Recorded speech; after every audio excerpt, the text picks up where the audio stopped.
Bonsoir à tous et bienvenue au sommaire de ce journal, le portrait d'Idrissa Koné, un agent de la compagnie ivoirienne d'électricité.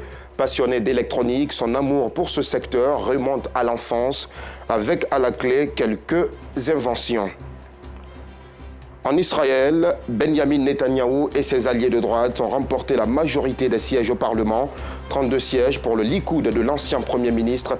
Ses alliés de droite, eux, repartent avec 64 sièges à l'issue des élections législatives du 1er novembre. Voilà pour les titres. Ouvrons ce journal avec le portrait de ce jeudi.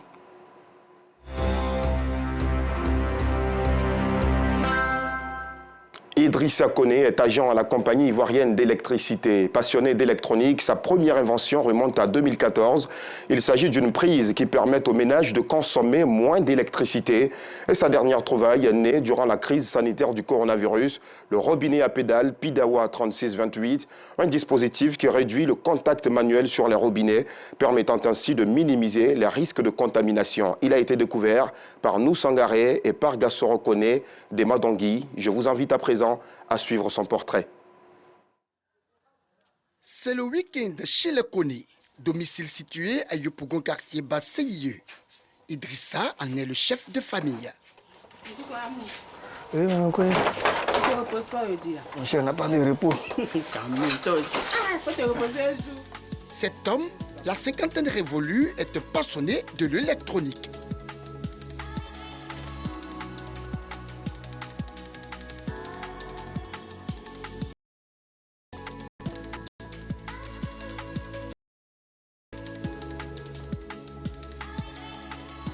Ses jours de repos, il les consacre à ses activités secondaires. C'est le cas ce matin où il doit réparer un poste téléviseur. C'est le premier client. Dès qu'on va finir de faire la réparation, il va pouvoir réparer son poste téléviseur. C'est une télévision modifiée. En fait, c'est un écran d'ordinateur que nous avons transformé en télévision. Donc l'alimentation est défectueuse. Je m'efforce à remplacer le bloc d'alimentation pour que l'équipement puisse fonctionner. Son amour pour l'électronique remonte à son enfance. Nous étions des accros des bandes dessinées de science-fiction. Les gens se moquaient de nous. Dans les bandes dessinées, déjà, il y avait des téléphones cellulaires. Dans les bandes dessinées, on avait des sites qui pensaient un peu à l'Android, où on pouvait avoir un téléphone de petite taille, prendre des photos. Dans les bandes dessinées de science-fiction, c'était déjà là. Dans l'attente d'un local bien approprié, Idrissa Koné utilise une partie de son domicile pour ses activités extra-professionnelles. Je pense que courant le début de l'ESS 2023, je me trouverai un magasin en tant que tel pour exposer mes produits et faire de la représentation de d'autres articles. C'est un projet. Pour le moment, ma famille souffre un peu du fait que j'occupe leur espace, mais ce n'est que partie remise, ça va changer bientôt. Titulaire d'un baccalauréat technique au lycée professionnel de Mans en 1994, c'est en juin 1998 qu'il intègre la compagnie ivoirienne d'électricité, après plusieurs années de stage dans différentes entreprises. Aujourd'hui, je suis à 26 ans à la CIE. Depuis lors, je n'ai pas fait d'autres formations de perfectionnement. Je me documente sur le net. J'apprends beaucoup sur Internet. Et je dis aux jeunes d'aujourd'hui d'être curieux. Avant, on prenait des grosses encyclopédies dans les bibliothèques pour lire. Aujourd'hui, tous ces documents sont numérisés sur Internet. Il suffit d'être curieux, on trouve ce qu'on veut sur Internet. Son intégration à la CIE ne l'empêche pas pour autant de vivre sa passion. En 2014, il crée la prise temporisée. C'est le brevet OAP numéro 1709 qu'on peut retrouver facilement dans tous les moteurs de recherche. C'est un système électronique d'une carte que moi j'ai conçue chez moi, dans mon laboratoire. Cette carte électronique, on l'a introduite dans des rallonges, des multiprises ordinaires, mais pour marquer notre présence dans la rallonge qui a été modifiée, il y a ce voyant qui s'allume bleu. Ce bleu veut dire que le système dedans, il est fermé, donc le bleu le matérialise. Le citoyen lambda pourra alors gérer sa consommation et ça aura un impact sur ce qu'on appelle le budget familial. Alors que nous sommes en pleine crise sanitaire en 2020, Idrissa Koné sort sa dernière trouvaille, le robinet à pédales dénommé Pidawa 3628. Je voyais que les gens se lavaient les mains dans le robinet à plusieurs sur le même point d'eau. J'ai vu plusieurs procédés que les gens ont conçus, mais je voulais faire quelque chose de différent et j'ai conçu le robinet à pédales. Ce système permet de réduire les contacts manuels sur les robinets usuels qu'on connaît déjà. Mais en plus, on règle le débit de l'eau. L'eau que nous utilisons, les gens ouvrent la vanne jusqu'à la fin du parcours. Avec notre système, le débit est dosé. Donc, en plus d'augmenter l'hygiène de ce point d'eau, on économise l'eau en réduisant le débit de l'eau qui coule.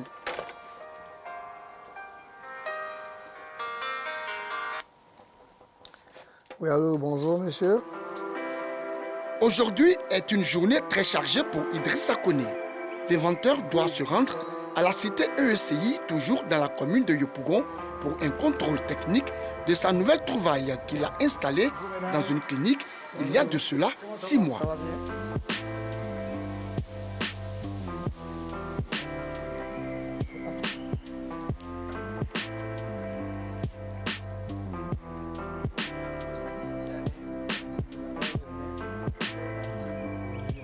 Après vérification des installations du dispositif, le constat est clair.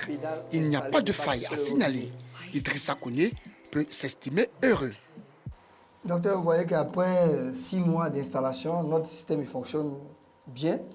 Et nous espérons qu'il vous donne entière satisfaction pendant encore une longue période. Car merci de nous avoir fait confiance. S'il est satisfait, le directeur de la clinique l'est encore plus. C'est pourquoi il prévoit l'extension de ces dispositifs dans toute la clinique. On a eu un petit gain quand même dans notre consommation. Facture d'eau. Aujourd'hui, nous sommes à 66 000. Or, par le passé, on était dans l'ordre de 75 000 80 000. Idrissa utilise également un procédé pour l'économie des énergies sur les climatiseurs. Je me rends actuellement à Yopougon Nyangon Academy chez un client chez qui j'ai installé un dispositif pour baisser la consommation de ces 6 climatiseurs. Il vit le quotidien de mon travail. Il a fait confiance à une méthode légale. J'insiste sur le côté légal parce que ce n'est pas des magouilles, c'est un procédé légal qui permet de réduire la consommation de 20% sur nos ménages. La famille Nato est bénéficiaire de cette méthode. La climatisation au salon. Les enfants jouent avec la télécommande. Quand ils viennent, ils allument, ça ne s'allume pas. Parce que la climatisation attend 21 heures pour s'allumer. Mais comme vous avez programmé, ça fait qu'ils allument, ça ne s'allume pas. Vous voyez? Nous, on a le temps de venir à la maison. Devant nous, ça prend. À 21 heures, ça démarre. En tout cas, c'est bon. Quand il avait installé ça, il y avait... La première facture était venue. Deuxième facture. Troisième facture, les gens de la CEE sont venus. Ils ont dit que nous, on a truqué le compteur. Parce qu'ils ont vu que la facture a baissé. Et nous, on leur a dit que non, on n'a pas truqué le compteur. Ils ont regardé, ils ont vérifié, ils ont vu qu'il n'y avait rien. C'est ça. C'est ce que M. Koné a installé. C'est ça qui a fait que la facture a baissé. Grâce à son génie et sa créativité, ses activités extra lui permettent aujourd'hui d'arrondir ses fins du mois. Marié et père de 6 enfants, Idrissa Koné fait partie des inventeurs qui font la fierté de la Côte d'Ivoire. Son vœu, bénéficier d'un appui institutionnel et financier pour apporter son savoir et son expertise à son pays qui, dit-il, lui a tout donné. Inspirant parcours d'Idrissa Koné qui prouve à qui veut l'entendre que l'on peut bel et bien vivre de sa passion et impacter positivement sa communauté. De l'électronique, intéressons-nous au secteur du transport pour savoir les conditions dans lesquelles travaillent les apprentis des minicars, communément appelés Baka. Comment sont-ils recrutés? Quelles relations entretiennent-ils avec les passagers? Ces apprentis font souvent l'objet de critiques acerbes. L'une de nos équipes de reportage a vérifié la véracité ou non de ces reproches. À la gare nord d'Adjamé, le reportage de Théodore Zouzou, commenté par Ami Koulibaly. Rond-point de la Palmeraie dans la commune de Cocody. Il est 10 heures passées. Les minicars, communément appelés Baka, en file indienne attendent d'éventuels passagers. Les destinations sont indiquées aux clients par les convoyeurs ou apprentis. L'un des minicars démarre après le chargement. À bord, c'est le calme plat. Cette atmosphère change dès que l'encaissement commence.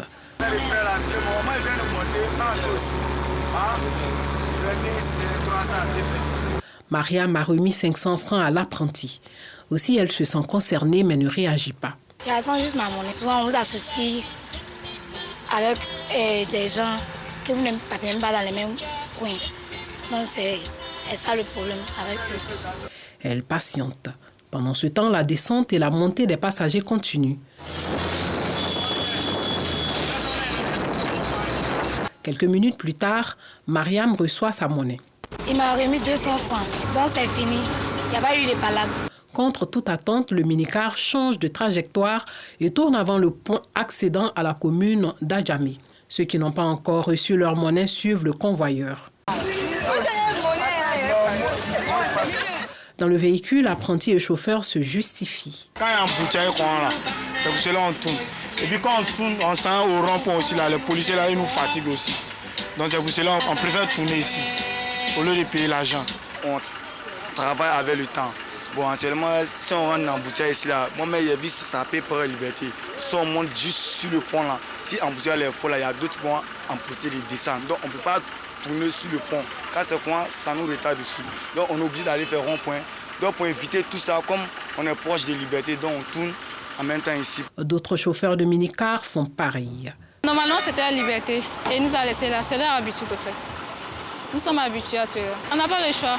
Une situation bénéfique aux vendeurs le long de la voie et à certains passagers. Quand ils ont problème de monnaie, en tout cas, c'est comme je l'aide dépanner et faire des charges de 500. Ça ne nous dérange pas, tout nous arrange. Ça arrange même. Chaque jour, on est payé Valérie ici. Il y a beaucoup de personnes qui viennent ici même. Moi-même, j'aime pas trop les Gbaka parce que j'ai pas trop confiance au chauffeur. Donc même s'il me descend, même s'il la voie que je veux marcher pour venir, je préférais ça. Et j'ai vu les ballerines, j'ai vu qu'il y avait mon goût dedans, donc je suis venue voir si ça, je pouvais en avoir. Dans la commune d'Adjamé, au quartier Liberté et à la gare Nord, plusieurs syndicats et apprentis sont visibles. Un autre groupe s'ajoute à celui des apprentis. Les envoyés des syndicats de transporteurs appelés Nyambro. Des passagers apprécient leur service. Il cherche son gain, son pain du jour. C'est pour cela qu'il est venu vers moi. Et j'ai accepté qu'on vienne ensemble dans son cas. Apprentis et Nyambro disent s'en sortir. Il faut un travail courir pour traverser, pour avoir passage. Ils ont pas avoir passage. C'est quand tu travailles et puis tu gagnes rien à la fin de la journée là. Tu te sens fatigué d'une manière. Mais quand tu gagnes un peu, tu es fatigué. La fatigue, tu ne sens pas trop quoi. Ils prennent de l'argent. Souvent on paye 500, souvent d'autres qui payent 700. 700, c'est ceux qui n'est pas dans le ligne. Qui n'est pas dans le ligne, ils payent 700. Mais ceux qui sont dans la ligne, ils payent baisser. Souvent ils payent des salaires 5 000, souvent ils payent des salaires 6 000 aussi. Souvent ça augmente aussi 10 000. Il n'y a pas de parler entre nous les chauffeurs. Mais comment ces apprentis sont recrutés? Parfois c'est à la gare, dans les stations. Ils se lèvent tranquillement, ils viennent à la station, ils cherchent un travail. Moi, personnellement, quand je travaille en apprenti, c'est que sûrement je connais celui. Ce chauffeur explique qu'il se débarrasse des apprentis indélicats. Un voyage, deux voyages, parfois tu as l'impression que voilà, il commence à avoir le sang chaud. Quand je constate ça, je lui parle. Soit quand ça commence à les histoires des apprentis, où je lui dis à les clients, pardon, où je lui dis non, on laisse, tape-le, s'il ne veut pas comprendre, je le descends. Parce que parfois, au finish, ça envoie que des ennuis. Quand c'est les petits, ils ne sont pas conscients, ils ne sont pas responsables. Moins de répit te mettre pour les plus sûrs. Celui-ci n'apprécie pas la présence des Nyambro. Les Nyambro nous fatiguent même. Parce qu'on n'arrive pas à travailler à cause de... tu vas prendre 2 passagers, c'est pour venir te dire qu'il faut payer. Alors que ça ne nous arrange pas. Ils n'ont qu'à interdire, enlever l'affaire des Nyambro. Les minicars, communément appelés Gbaka, sont un mal nécessaire et le secteur est pourvoyeur d'emplois. Cependant, ils méritent d'être assainis pour le bonheur de tous. C'est un fléau qui est de plus en plus constaté dans la société ivoirienne, celui de la mendicité des enfants. Un fléau qui gagne du terrain dans la ville d'Abidjan notamment, où l'on rencontre au coin de plusieurs rues ou même sur la chaussée des enfants qui mendient. Quel qu'en soit le motif, des leaders d'opinion prennent position et donnent clairement leurs avis. Vous les entendrez dans nos prochaines éditions. Une image beaucoup plus reluisante chez les personnes âgées, celles du 3e âge, veulent absolument maintenir la grande forme. Dans la commune de Cocody, elles sont réunies en association et suivent régulièrement les conseils d'un nutritionniste avant de pratiquer le sport. Cette organisation des personnes âgées a également procédé à l'installation du nouveau président. Un sujet de Clarisse Kayala, commenté par Afisiata Karamoko Dosso. C'est une coutume pour ces personnes du 3e âge résidant dans la commune de Cocody. La visite d'un nutritionniste s'impose avant le début de toute activité. Cette visite relève d'une importance capitale selon le médecin qui estime qu'un suivi régulier est nécessaire pour les personnes âgées. La personne du troisième âge qui doit prendre soin de sa santé, qui est déjà un peu fragile. Et c'est quelqu'un qui doit surtout avoir un bilan de santé réalisé régulièrement. Quelqu'un qui doit avoir en principe des heures de repas bien fixes. Après les conseils du nutritionniste, place à une séance de fitness. 1, 2, 1 et 2. Organisées en association, ces personnes du troisième âge de la commune de Cocody intronisent leur président. Le nouveau président de l'association ne cache pas sa joie et affiche déjà ses ambitions pour son mandat à la tête de l'association. Se réunir, se fréquenter, éviter le stress. À un certain âge, il faut avoir ce qu'on appelle la force et la santé nécessaires, car le stress tue. Pour éviter tout ceci, nous avons créé cette association-là. Lorsque nous nous retrouvons, c'est la joie, c'est l'amour, c'est la solidarité.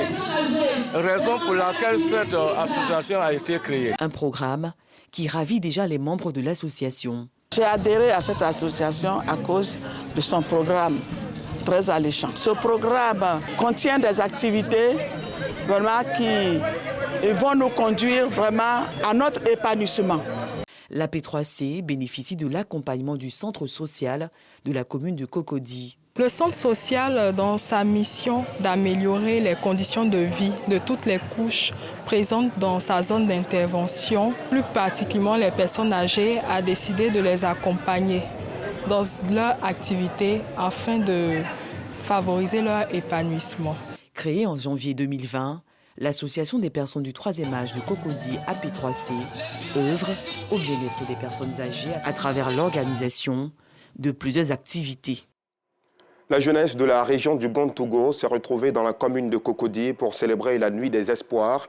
Comme son nom l'indique, cette nuit vise à promouvoir les compétences des jeunes Ivoiriens, mais aussi récompenser les membres de l'association Espoir Songori, initiatrice de l'événement. Georgette Tido Fofana. Auditorium de l'IPNEPT à Cocody. L'association Espoir Songori fait de la promotion de l'insertion socio-professionnelle de ses membres une priorité. À travers la présente soirée dédiée à l'excellence et au mérite dénommée la Nuit des Espoirs, les initiateurs encouragent à la saine émulation. Pour Pascal Kwame Kouadio, président du bureau de l'association Espoir Songori, cette première édition permet de mettre en lumière les compétences dont regorge la jeunesse originaire de la région du Gontougo. En fonction des modules de formation que vont proposer les différents cabinets qui nous accompagnent, nous allons mettre en contribution tous les jeunes qui travaillent déjà pour aider ceux qui ne travaillent pas à pouvoir subventionner les différentes formations et puis après on va les accompagner sur les marchés de l'emploi. Le président de l'association ne manque pas de traduire sa gratitude aux personnalités qui ont apporté leur soutien à l'initiative. Au nombre de celles-ci, le ministre d'État, Kobina Kwasi Adjoumani. Le président du conseil régional du Gontougo, Ignace Kosonou, a mis à profit cette rencontre pour exhorter les jeunes à entreprendre afin de se garantir une autonomie financière. Comment trouver le marché du travail? C'est pourquoi ce soir ils se sont réunis avec des cabinets pour les coacher, pour pouvoir avoir beaucoup plus d'atouts, beaucoup plus d'opportunités pour pouvoir intégrer le monde du travail. Ces jeunes gens sont appelés à nous remplacer demain. Donc toutes les actions qu'ils mènent, en tout cas pour le devenir de notre région, pour le devenir de nos villages respectifs, nous devons être là pour leur dire que ce qu'ils font, ça va dans le bon sens et que nous sommes là pour les accompagner. L'association Espoir de Songori a été créée en 1994. Et puisque nous parlons de la jeunesse, la 3e édition du sommet international de la jeunesse de Côte d'Ivoire s'est tenue le jeudi 28 octobre 2022 à l'université Félix Houphouët-Boigny d'Abidjan. Pour cette édition, les jeunes ont mis l'accent sur le développement durable. Plusieurs plaidoyers ont donc été faits pour favoriser l'atteinte des objectifs de développement durable. Le compte rendu complet de notre équipe de reportage dans nos prochaines éditions. En Guinée, l'ancien président Alpha Condé et plus de 180 cadres devront répondre d'enrichissement illicite et de blanchiment d'argent. La junte au pouvoir en Guinée a ordonné aujourd'hui d'engager des poursuites judiciaires contre ces personnalités. Et un peu plus loin de Guinée, en Israël, Benjamin Netanyahou et ses alliés de droite ont remporté la majorité des sièges au Parlement, 32 sièges pour le Likoud de l'ancien Premier ministre. Ses alliés de droite, eux, repartent avec 64 sièges à l'issue des élections législatives du 1er novembre. Résultat communiqué par la commission électorale israélienne. C'est la fin de cette édition. Merci aux équipes techniques et de rédaction. À demain, si Dieu le veut.